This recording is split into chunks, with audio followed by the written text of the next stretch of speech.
오늘은 사순절 두 번째 주일입니다. 예배드리기 위해서 각 가정에 모여 계신 여러분 모두를 주님의 이름으로 환영합니다.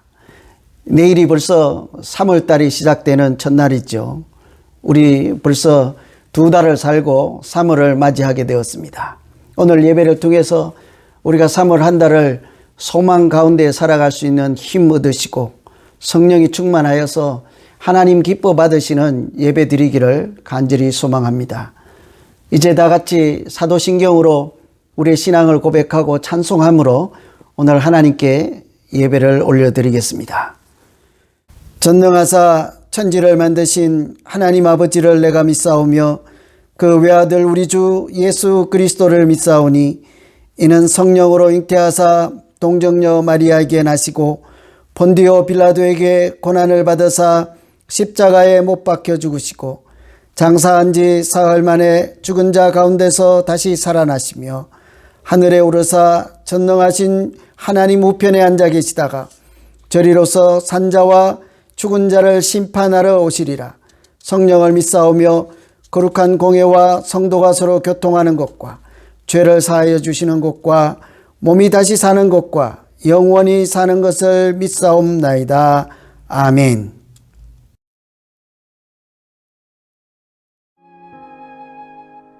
예수 우리 왕이여 이곳에 오셔서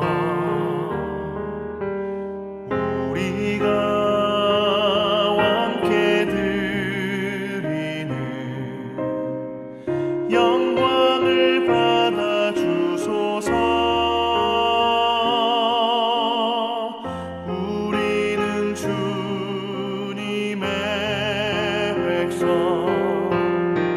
주님은 우리 왕이라.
오늘 우리에게 주시는 하나님 말씀은 사도행전 2장 42절부터 47절까지 말씀입니다. 하나님 말씀 봉독해 드리겠습니다. 그들이 사도의 가르침을 받아 서로 교제하고 떡을 떼며 오로지 기도하기를 힘쓰니라. 사람마다 두려워하는데 사도들로 말미암아 기사와 표적이 많이 나타나니 믿는 사람이 다 함께 있어 모든 물건을 서로 통용하고 또 재산과 소유를 팔아 각 사람의 필요를 따라 나눠주며 날마다 마음을 같이하여 성전에 모이기를 힘쓰고 집에서 떡을 떼며 기쁨과 순전한 마음으로 음식을 먹고 하나님을 찬미하며 또 온 백성에게 칭송을 받으니 주께서 구원받는 사람을 날마다 더하게 하시니라. 아멘. 오늘은 성령이 역사하시는 믿음 생활이라는 제목으로 하나님 말씀 전거하겠습니다. 아리조나에 있는 Ambassador for Christ라는 캠퍼스 선교 단체가 있습니다. 그 선교 단체에서 사역하시는 제시카 키드넵이라는 분이 인터뷰한 기사를 제가 읽어본 적이 있습니다. 많이 공감된 내용이라 한번 소개해 드리겠습니다. 그분이 하시는 말씀은 코로나 팬데믹이 우리들에게 유익한 점을 준 것도 있다라고 말씀하였습니다. 그러면서 하시는 말씀이 팬데믹이라고 하는 것이 우리가 하는 이 신앙생활이 무엇인지, 교회란 어떠해야 하는 것, 또 교회란 무엇인지를 다시 한번 생각해 볼 수 있도록 하였다. 그런 점이 팬데믹이 주는 유익한 점이라고 했어요. 그러면서 하는 말씀이 성도들이 교회로 조만간 돌아오지 않을 것이다. 그런데 이상한 것은 사람들이 교회로 돌아오지 않을 것이다. 조만간 신속하게 돌아오지 않을 것이라 하면서 그것 또한 잠재적으로는 유익한 점이라 했습니다. 왠고하니 습관적으로 교회를 다닌 사람들, 습관적이라고 하는 것은 형식적으로란 이야기이겠죠. 그래서 형식적으로 또는 습관적으로 신앙생활을 하던 사람들은 조만간 교회로 오지 않을 것입니다. 그런데 진실로 예수를 믿고 예수를 따르고 하나님의 은혜가 필요한 사람들은 팬데믹을 경험하면서 그 이후에는 좀 더 굳게 또 교회에 소속되어서 더 아름답게 철저하게 신앙생활을 하게 될 것이라 이렇게 말씀하였습니다. 참 일리가 있는 분석이라 하지 않을 수가 없습니다. 교회라고 하는 것, 우리가 신앙생활 한다는 것이 무슨 의미가 있을까요? 여러분, 우리가 일주일에 한 번 모여서 예배를 드리고 잠시 모였다가 또 끝나면 흩어지고 그러면 끝나는 곳이 교회이겠습니까? 예배 드리고 모였다가 흩어지면 험담도 하고 욕도 하고 비난도 하고 그런 것이 교회는 아니지 않겠습니까? 아니면 교회라고 하는 것은 예배를 드릴 뿐만이 아니라 믿음 생활을, 삶을 같이 공유하고 나누면서 서로를 돌아보고 또 자주 성령 안에서 소통하는 것이 믿음 생활하는 것이고 교회라고 해야 되지 않겠습니까? 이 어느 쪽을 여러분 믿음 생활하는 것이라고 생각하고 있는지요? 당연히 후자이겠죠. 두 번째, 그분이 하시는 말씀이 참 합당한 내용이라고 생각을 합니다. 여러분, 우리가 이런 교회란 무엇인가, 신앙생활하는 것이 무엇인가 하는 고민을 할 때마다 가장 먼저 생각나는 말씀이 바로 오늘 읽은 말씀이지요. 거기에 보면은 초대교회 성도들이 성령이 임하였을 때 어떻게 신앙생활을 했는지, 교회가 어떤 모습인지를 참으로 구체적으로 잘 보여주고 있기 때문입니다. 성령이 임하였을 때 초대교회 성도들은 성령이 임하시고 권능을 주시고 땅끝까지 증인이 되게 하리라 했던 예수님 약속하신 그 말씀이 말씀대로 하나씩 하나씩 이루어지는 것을 보고 참으로 신기하다 하며 놀라지 않을 수가 없었습니다. 그들 가운데 성령이 충만하여서 참으로 아름답게 그리고 신실하게 믿음 생활을 하였죠. 여러분, 우리의 믿음 생활, 우리 교회란 어떤 모습이어야 하고 성령이 충만할 때 우리 가운데 어떤 건강한 믿음의 모습이 나타나야 할까요? 오늘 말씀을 따르면 성령이 역사할 때는 말씀을 배우는 일이 있습니다. 성령이 충만하면 말씀이 우리 가운데 임하시고 충만하게 되어 있습니다. 그래서 오늘 말씀 보면 42절에 사도들의 가르침을 받아, 그 당시 초대교회 성도들이 사도들의 가르침을 받았다고 합니다. 성령이 충만했을 때, 성령이 임하였을 때 가장 먼저 일어난 것은 그들에게 언어의 소통이 일어나서 방언을 하였던 것을 우리가 기억하고 있죠. 그리고 두 번째 오늘 말씀입니다. 그들이 사도의 가르침을 받았다고 합니다. 성령이 임하였을 때 신기한 일이 일어난 것은 우리도 알고 있습니다. 각 나라에서 온 사람들이 갈릴리 출신의 제자들이 말하는 것을 듣고 서로 알아듣는 소통의 역사가 나타났지요. 그들은 하나님의 일을 깨닫게 되고 공감하고 참여하게 되는 은혜가 있었습니다. 그런데 그것을 보고 어떤 사람들은 술이 취하였다, 술 취해서 그렇다 하고 평가절하를 하였습니다.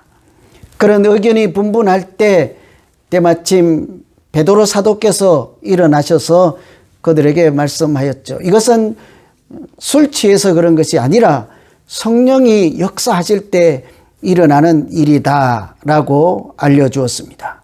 이것은 베드로 사도께서 즉흥적으로 그냥 느낌으로 또 추측으로 드린 말씀이 아니었습니다. 베드로는 그들에게 요엘 선지서의 말씀을 읽어 주었습니다.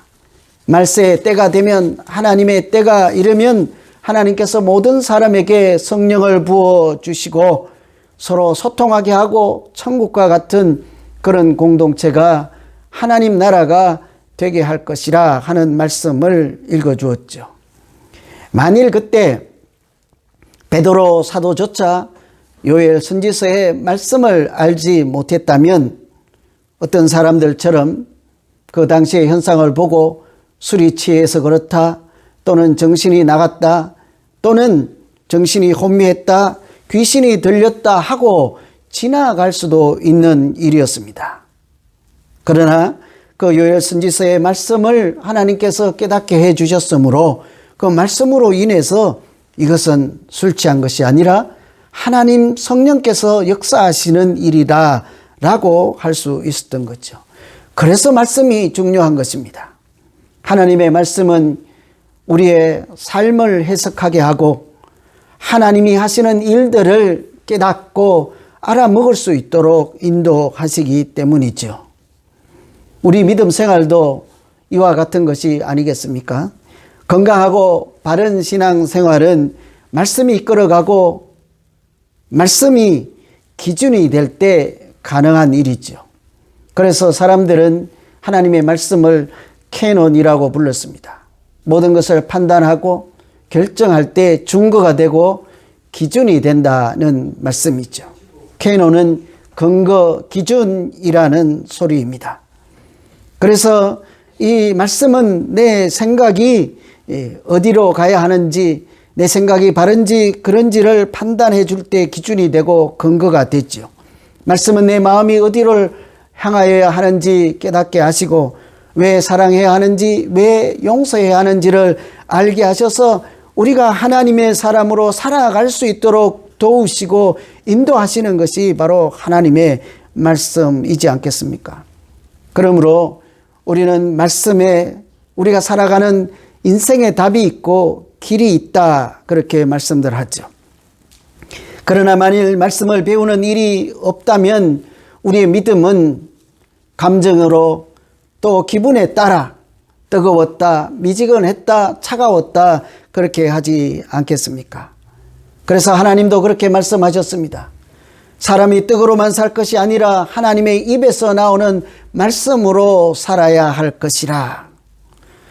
여러분, 우리 가운데 성령이 역사하셔서 우리가 말씀을 배우고 우리 안에 말씀이 충만할 때 그 말씀이 우리 각 사람의 영혼을 소성시키시고 은혜가 충만한 믿음 생활 되기를 간절히 소망합니다. 두 번째, 성령이 역사하실 때 나타나는 현상은 교제하는 믿음 생활입니다. 성령이 충만한 교회는 교제하는 교회라고 할 수 있죠. 믿음 생활을 많이 하는 사람들 중에도 간혹 교회에서 교제하는 것은 필수가 아니라 선택이라 그렇게 말할 때가 있습니다. 실제로 우리 주변에 오랫동안 신앙생활을 하신 어른들께서조차 그런 말씀들을 하시죠. 여러분, 신앙생활 잘 하려면 교회 가거들랑 하나님께 집중하고 예배를 잘 드리고 사람들과는 적당히 거리를 유지하고 그렇게 예배가 끝나면 얼른 집으로 가야 상처도 받지 않고 편하게 신앙생활을 잘 할 수 있다. 간혹 그렇게 말씀하는 소리를 들을 때가 있지 않습니까? 여러분 어떻게 생각하십니까? 그 말씀에 동의하십니까? 그런데 오늘 말씀을 보면 성경에서는 성령이 역사하실 때 바람직한 신앙생활, 성령이 역사하실 때 바람직한 교회의 모습은 교제하는 것이라 그렇게 말씀하죠. 오늘 말씀 42절에 보면 서로 교제하며 떡을 떼며 기도하기를 힘쓰니라. 사도들의 가르침을 받았다 하고 바로 다음에 나눈 것이 그들이 서로 교제하였다 하는 내용이죠. 그만큼 교제가 중요한 것이기 때문에 앞에 나왔다고 할 수 있지 않겠습니까? 그들은 교제하며 떡을 떼며 기도에 힘썼다고 하죠. 여기서 말씀하시는 교제라고 하는 것은 세상적인 동호회 모임이나 친목 모임 같은 것이 아니라 성령이 교통하게 하여서 성령 안에서 서로 하나 되는 모든 과정을 교제라고 그렇게 말씀합니다. 떡을 떼면서 그 떡을 떼는 사람들 가운데 하나님의 말씀을 서로 깨닫게 하고 하나님의 뜻을 서로 알게 하고 배우게 하고 성령이 서로 교통하게 하는 역사가 있는 것, 기도하면서 성령이 인도하시는 하나님의 뜻을 알아가고 하나 되는 모든 과정을 교제라 그렇게 말할 수 있습니다. 때로는 저 사람을 통해서 다른 성도님을 통해서 내가 하나님을 좀 더 알아가기도 하고 하나님께서 나에게 주신 달란트와 은사와 또 은혜를 각 사람들에게 나누어 줄 때 하나님은 그 나눔 가운데 교제 가운데 성령이 충만하게 역사하실 줄로 믿습니다.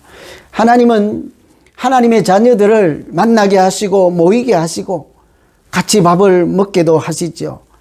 그것은 단순한 배고픔을 채우는 자리가 아니라 하나님의 은혜를 나누고 사랑을 같이 경험하게 하시고 또 하나님께서 우리에게 주신 비전도 나누면서 하나님이 살아계심을 서로 간에 보고 배우고 느끼게 하는 자리라 할 수 있을 것입니다. 그런 것을 성경에서는 교제라고 하는 것이죠. 그래서 예수님도 제자들을 불러서 사명을 주실 때 항상 늘 하시는 일이 한 가지 있었습니다.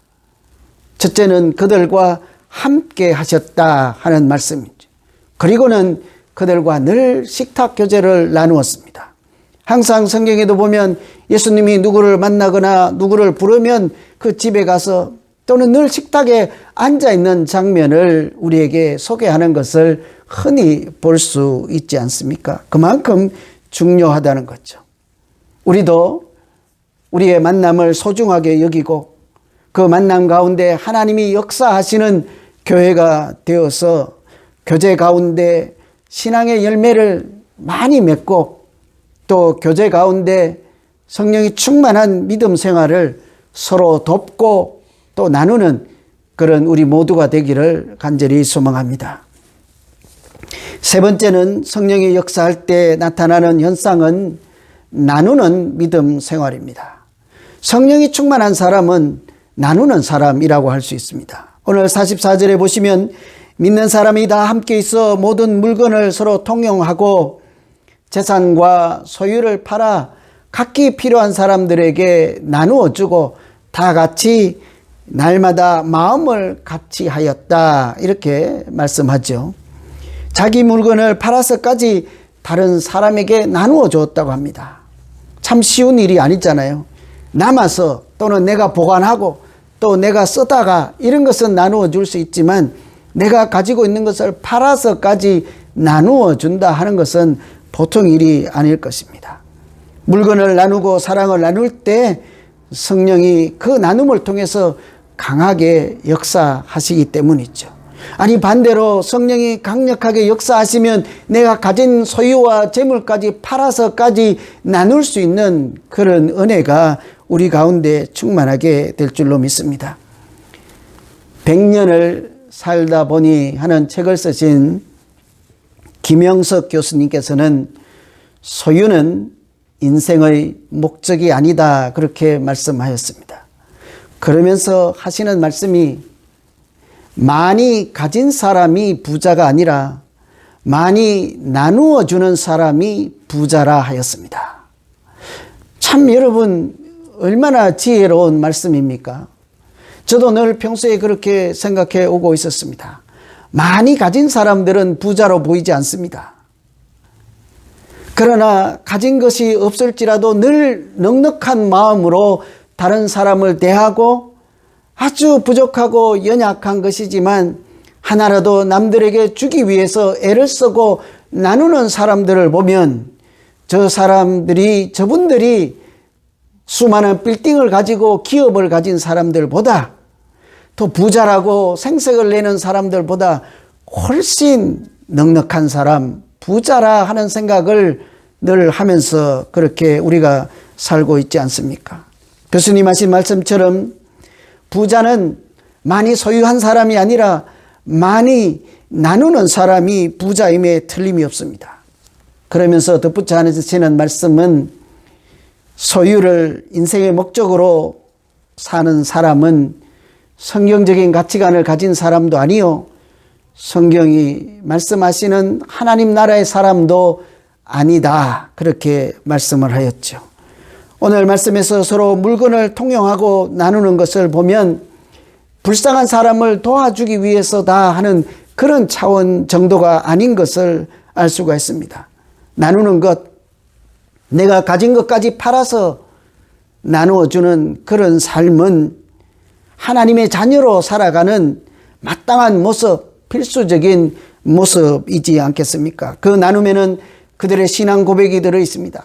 그 나눔에는 이것은 하나님이 내게 맡겨주신 것, 이것은 하나님이 축복하여서 내게 주신 것이라 하는 고백이 들어있고 찬양이 들어있습니다.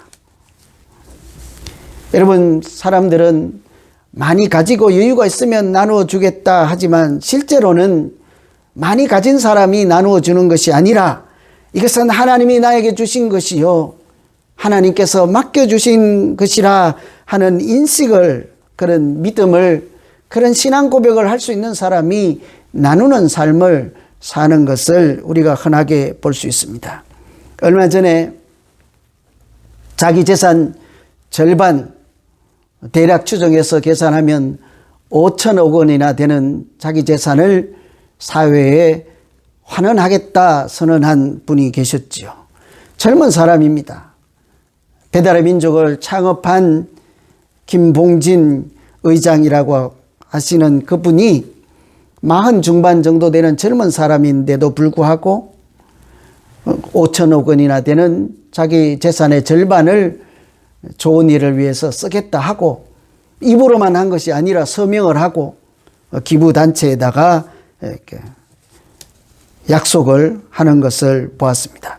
대기업도 선뜻 따라하기 힘든 일이지 않겠습니까? 그분이 돈이 많아서 내어주는 것은 아닐 것입니다. 그래서 그 뒤에 기사를 자세히 읽어보니까 그분 하시는 말씀이 내가 어릴 때 가난할 때를 생각하면 이것은 나 혼자 잘해서 이루어진 부가 아닙니다. 이것은 신이 준 축복입니다 라고 기사에 표현되어 있습니다. 제가 그래서 그 신이 어떤 신일까 하고 찾아보았습니다. 그분이 신문지상이니까 아마 신이 준 축복이다라고 했겠지만 하나님이 주신 은혜요 복이었습니다 하는 고백을 한 것이었습니다. 그렇게 자기가 이루어낸 그 대단한 축복이 부가 하나님이 주신 것이라 그렇게 말씀하면서 이렇게 한마디를 더 붙인 것이 부는 나눌 때 더욱 빛나는 것입니다. 여러분 그것이 사실 아니겠습니까? 내가 가지고 있을 때는 그 용도가 나를 위해서만 쓰고 나만 행복하게 하지만 그것을 나누면 그것을 나누어 받게 된 사람도 행복하고 그 사람의 피로도 충만할 뿐만 아니라 그를 도와준 사람인 나누어준 사람도 행복하고 그것을 보는 하나님도 행복하여서 그 나눔 가운데 부는 더욱 가치 있는 부가 되지 않겠습니까? 교회 다니는 사람들이 이와 같은 고백을 해야 되는 물질에 대한 태도인 것을 다시 한번 생각해 보는 그런 기사였습니다. 여러분 돈뿐만이 아닙니다. 하나님께서 우리에게 주신 달란트든지 그 무엇이든지 간에 내가 쓰고도 남을 만큼 있으면 내가 행복한 사람이 아니라 그것을 나누어 주어서 성령이 충만하여서 말씀이 충만하여서 성령이 내 마음을 감동하여서 그것을 풀어내고 나누어 줄 수 있는 믿음 수준에 이르게 할 때 우리가 더욱 부자 되고 은혜가 충만한 사람으로 살아낼 수 있지 않겠습니까? 이성철 가수라고 하는 사람이 있습니다. 가수 중에 이성철이라고 하는 가수가 있는데 아프리카에 가서 봉사활동을 할 때 일이었습니다.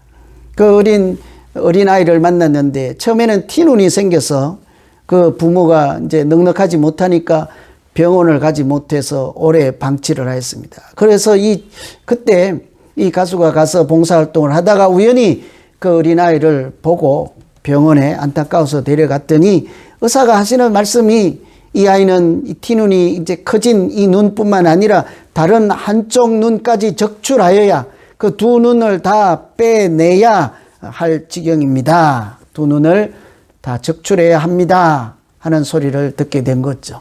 그 자리에서 그 부인과 이 가수가 가슴이 먹먹하고 눈물을 흘리며 아무 말을 잇지 못하는 것을 보았습니다.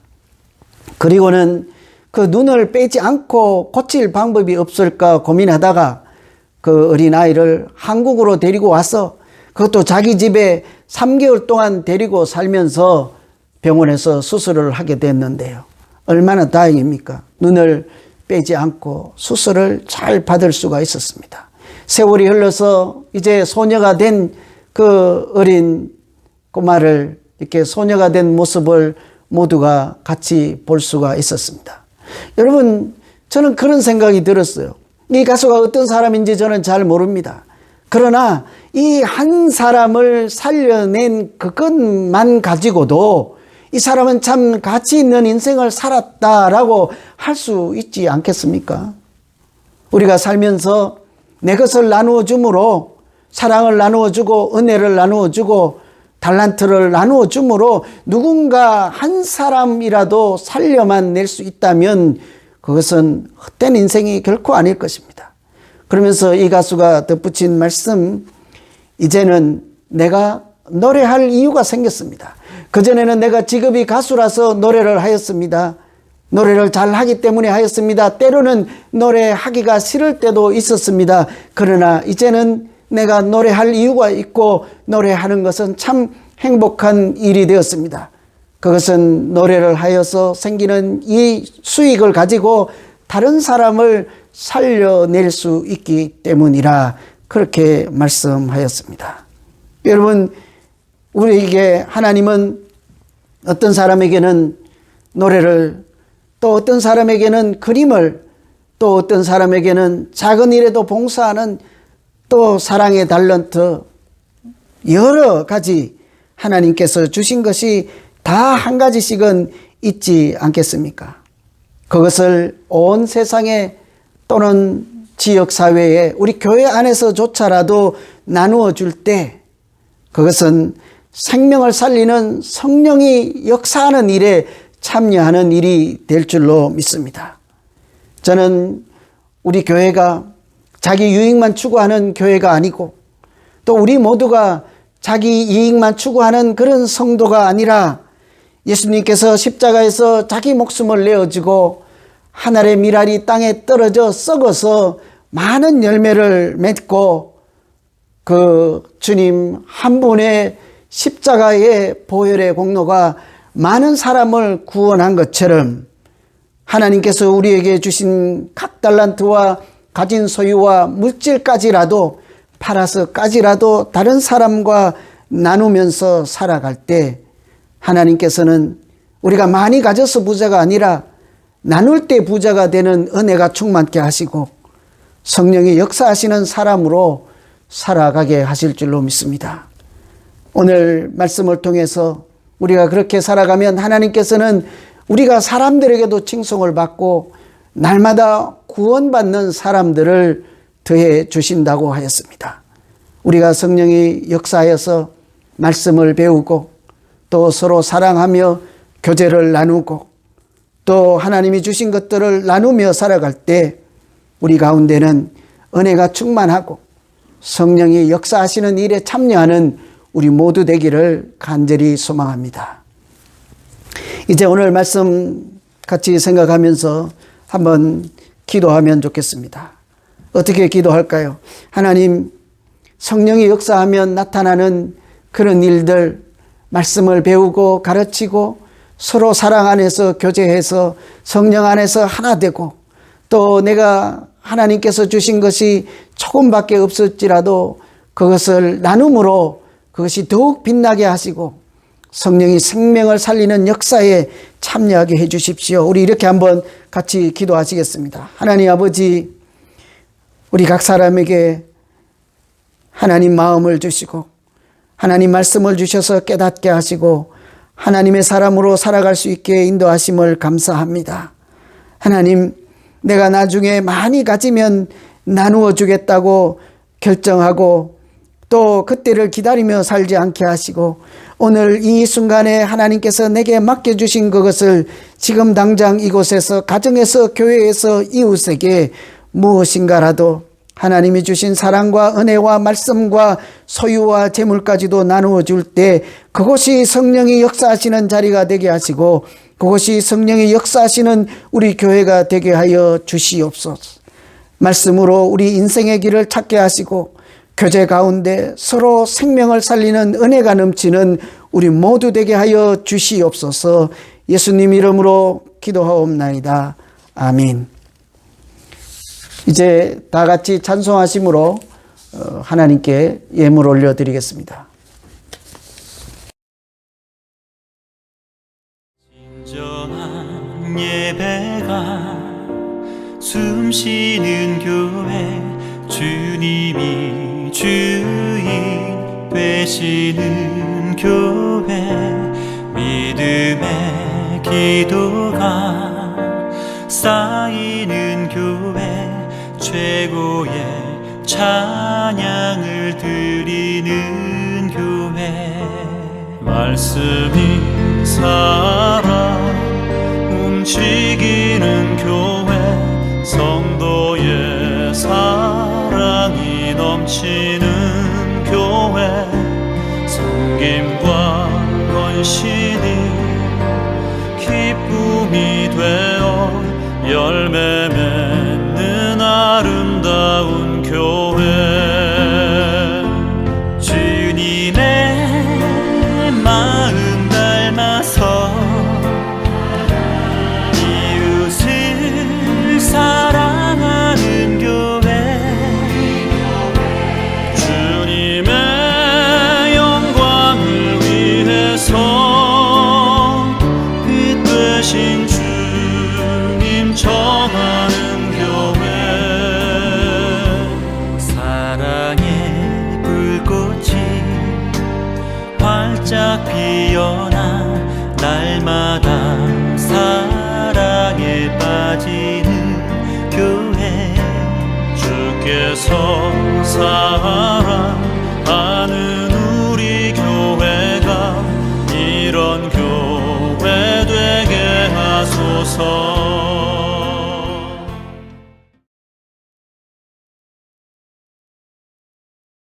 하나님 아버지, 사순절의 십자가를 생각하며 경건하게 살게 하시고 오늘도 거룩한 날을 구별하여 예배드리며 하나님의 사람으로 살게 하심을 참으로 감사드립니다. 하나님의 것을 구별하여 마음과 정성을 다하여 예물로 드리오니 하나님께서 기뻐 받으시는 예물 되게 하여 주시옵소서. 연약한 우리가 주의 이름으로 살아가는 현장마다 성령이 역사하심으로 사랑과 교제가 충만하게 하여 주시고 땅만 바라보지 않고 하늘에 소망을 두고 살아가는 지혜의 근본이 우리 모두에게 충만하게 하여 주시옵소서. 코로나 시대에 연약하고 어려운 가정들마다 하나님께서 직접 찾아가 만나주시고 기억하여 주셔서 하시는 일마다 형통한 은혜가 넘치게 하여 주시옵소서. 건강이 연약한 자들과 또 그 가정들마다 하나님 위로하여 주시고 날마다 이전보다 더욱 강건한 은혜를 더하여 주시옵소서. 예수님 이름으로 기도하옵나이다. 아멘.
주 예수 그리스도의 은혜와 하나님 아버지의 극진하신 사랑하심과 성령님의 위로 교통 충만하심이 말씀을 배우고 서로 교제하며 나눔을 통해서 성령이 역사하시는 믿음 생활하기로 소원하고 결단하는 모든 주의 백성들 머리 위에와 그 가정과 하시는 일 위에 오늘 우리와 함께 한 마음으로 예배드리는 모든 분들과 그 가정 위에 그리고 하시는 일 위에 지금부터 영원토록 함께 하시기를 간절히 축원하옵나이다. 아멘.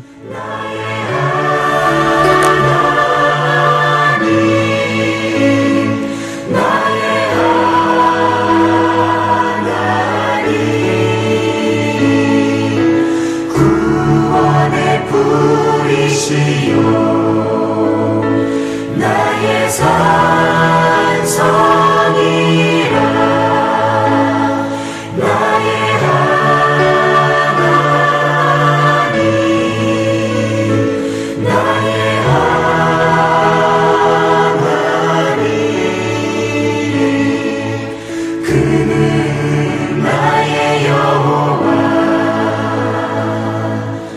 나의 구세주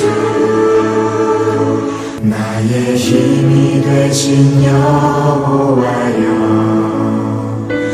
내가 주님을 사랑합니다. 주는 나의 반석이시며 나의 요새시라. 주는 나를 건지시는 나의 주 나의 하나님 나의 피할 밤이시요 나의 방 되시라. 나의 하나님 나의 하나님 구원의 불이시요 나의 산성이라. 나의 하나님 나의 하나님